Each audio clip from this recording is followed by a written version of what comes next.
Halo teman-teman, penikmat cerita novel. Kali ini saya akan melanjutkan cerita tentang menantu terbengkalai ternyata miliarder. Buat kalian yang baru mendengarkan cerita dari channel Gungred, jangan lupa untuk dukung terus channel Gungred dengan cara klik tombol like dan subscribe-nya. Dan saya ucapkan terima kasih banyak buat kalian yang sudah support. Bab 416. Temukan buktinya. Aneh kalau mereka berdua punya hubungan seperti itu, kenapa mereka bersikap seperti orang asing? Penyadapan Adinata sebelumnya cukup efektif. Tapi kali ini penyadapan terhadap Anastasia tidak menghasilkan informasi berguna sama sekali. Entah Anastasia terlalu pandai berpura-pura, atau Anastasia tidak punya masalah sama sekali. Tuan Brahma, apakah kamu salah dengar? Ganendra bertanya dengan rasa ingin tahu. Dia berharap Anastasia mendapat masalah karena dia adalah pendukung Diana Yandra.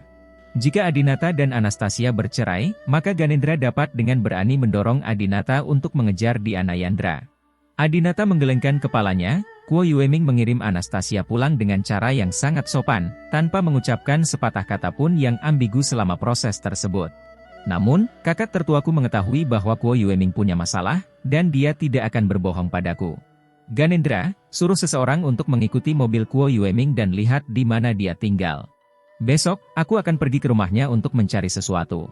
Kuo Yueming tidak mau mengatakan yang sebenarnya, jadi Adinata berencana menyelinap ke rumahnya secara diam-diam untuk mencari bukti. Ganendra berkata, ikuti saya sudah lama menemukan alamat tempat tinggalnya. Di komunitas Leceng. Saya mengirim seseorang ke pintunya dan menyentuh bagian bawah. Itu kunci kode sidik jari. Tidak mudah untuk dibuka. Adinata berkata, jangan takut, di mana kotak yang kuberikan padamu terakhir kali? Ada di bagasi, aku akan mengambilnya. Ganendra keluar dari mobil, mengeluarkan kotak di bagasi dan membukanya. Adinata berkata, ada pakaian anak-anak berwarna solid di dalamnya. Keluarkan, pegang topinya dengan tanganmu, dan jangan menyentuh tempat lain. Ganendra dengan hati-hati meraih kaos berkerudung anak itu dan bertanya, Tuan Brahma, untuk apa ini? Adinata berkata, segera temukan seorang gadis kecil, dengan sengaja menabrak Kuo Yueming di depan gedungnya, dan kemudian jatuh. Kuo Yueming pasti akan membantunya mengangkat tangannya. Dengan cara ini, kita bisa mendapatkan sidik jarinya. Ganendra tiba-tiba menyadari, ternyata pakaian ini digunakan untuk mengambil sidik jari. Saya bilang bahan ini terlihat sangat aneh. Adinata mengangguk, ini adalah pakaian yang terbuat dari bahan khusus. Ini khusus digunakan untuk mengambil sidik jari. Setelah pakaian ini disentuh dengan tangan, secara otomatis akan mengembang dan berkontraksi untuk membungkus jari untuk mencapai tujuan dari tekanan yang dalam. Film sidik jari yang dihasilkan dengan cara ini lengkap dan jelas. Tidak masalah mendobrak pintu sidik jari rumah Kuo Yueming. Ganendra tidak bisa tidak memuji, Tuan Muda Brahma luar biasa. Dia tahu banyak. Saya akan melakukannya sekarang. Segalanya berjalan lancar. Setelah Kuo Yueming menjatuhkan gadis kecil itu, dia mengulurkan tangan untuk membantunya berdiri. Adinata juga dengan mudah mendapatkan sidik jari semua jari Kuo Yueming, tentu saja, dia hanya membutuhkan ibu jari. Keesokan paginya, setelah Kuo Yueming berangkat kerja, Adinata datang ke kediamannya. Kuo Yueming adalah seorang bujangan utama dan tinggal sendirian, jadi setelah dia pergi, tidak akan ada seorang pun di rumah. Adinata mengambil film sidik jari yang diekstraksi dan dengan lembut menggesekannya ke pintu ruang sidik jari.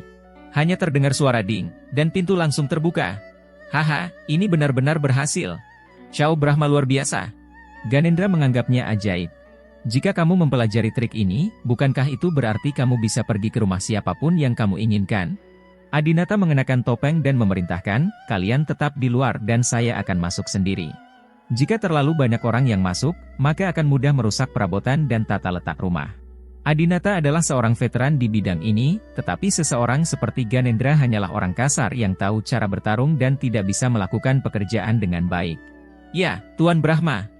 Adinata masuk ke rumah Kuo Yueming dengan mengenakan sarung tangan dan menemukan bahwa pria ini memang generasi kedua yang kaya.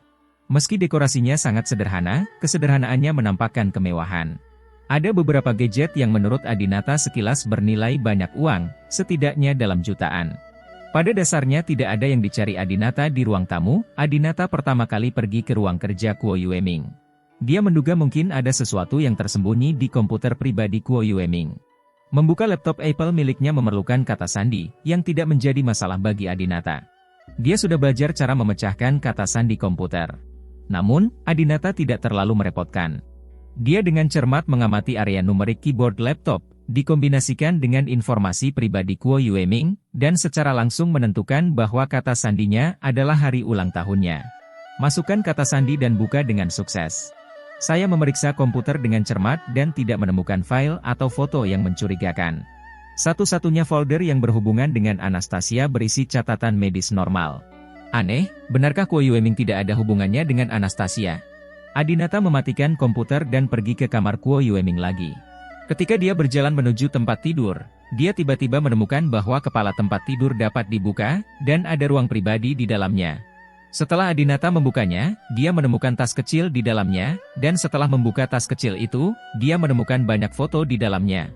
Yang pertama adalah foto Kuo Yueming dan Anastasia. Akhirnya ketemu.